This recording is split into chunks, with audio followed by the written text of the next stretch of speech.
and you're going to have Royce Lewis and Kirilloff and Larnach, and they're going to be there because they're not going to be expensive, and you're still having to pay these other guys, and then you just hope the young guys pan out, because you could get a situation then when for 5 years you're paying a couple of guys a lot of money, you don't have anybody else.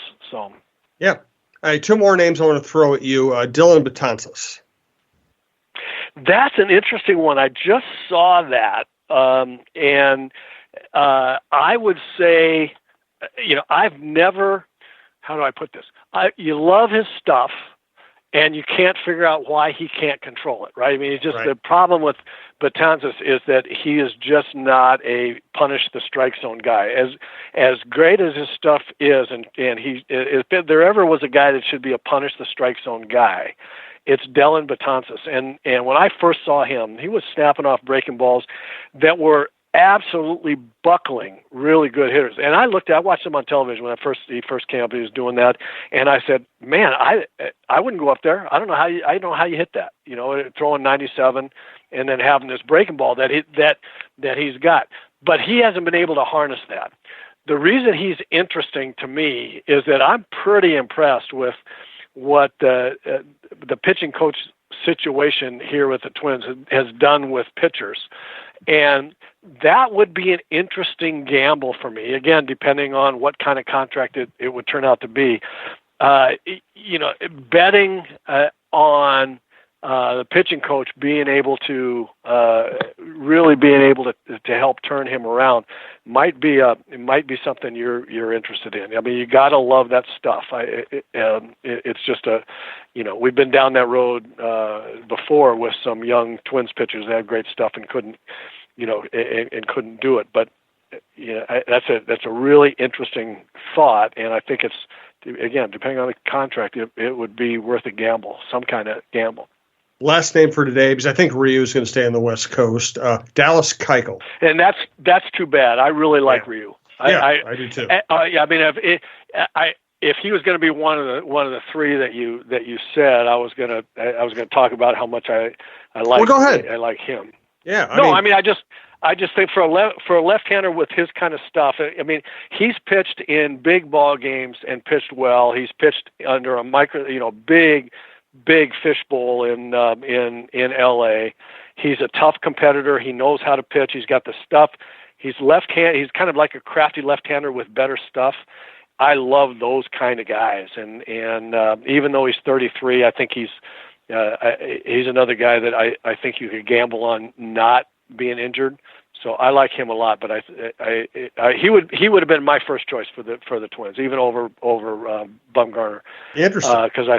Because I just think he's, well, I mean, it's a horse apiece for those guys. I mean, sure. I hope they're able to get one of them, and it looks like you're probably right. Ryu's going to stay out there most likely. Right. So just a quick thought on Dallas Keuchel, and we'll wrap up for this week. I view Keuchel as like Betances or some of these other gambles, intriguing at the right price. It's another bridge player that would probably give you a chance to win games, every fifth day that he went out there. And it was, is he going to go, 17-8? Probably not. But would he have a chance to be better? One of the best 5 guys you have in your rotation? Yeah, I think he's got a chance. He'd have a chance to do that. But again, it's just how much do you have to pay him? He could be a sleeper, kind of like if they could steal him a little bit, kind of like C.J. Cron, who really would have been a steal had he not gotten hurt. Then I think he would be worth bringing signing him, bringing him in, putting him in the rotation, see what happens. Good stuff. Do you have a movie, TV, or music recommendation for the week? I do. I have a movie recommendation for this season, this Christmas season. If you haven't seen the Christmas Chronicles, do yourself a favor and watch it. Kurt Russell as Santa Claus is magic, and it's a wonderful story. It's got wonderful effects.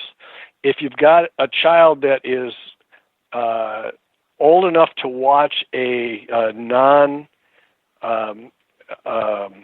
what am I trying to say? Cartoon, animated, a non-animated movie, but is still young enough to believe in Santa Claus. It's cool as can be. I mean, when I watched it last year for the first time, I thought, man, if I were 6 years old or 7 years old and I saw this, I'd absolutely believe it. I would see how it could happen. And it's just my wife and I watched it last week. We tend to watch, the top three. There's a good subject matter for us. Best Christmas movies. The list of best. Good. Let's do that next week. I've got two other ones that are in my top three, and after that, I'm just kind of okay. But this one's top three, and maybe my favorite movie. My wife and I watched it by ourselves with no grandchildren or around, because it's that good a movie. Awesome. Okay, I'll start thinking about my top three. That's good stuff. Hey, great stuff from Roy as always. This is the best perspective you're going to get on the Twins and baseball and how things really work. And I appreciate him doing that. Thanks to our producer, Brandon Morton. Again, follow us at Talk North Pod. And thank you again to Berry Coffee, berrycoffee.com, and Tony Hoaglund, your State Farm agent. We'll talk to you next week. I'm sure we're going to have more interesting stuff happening in the next few days.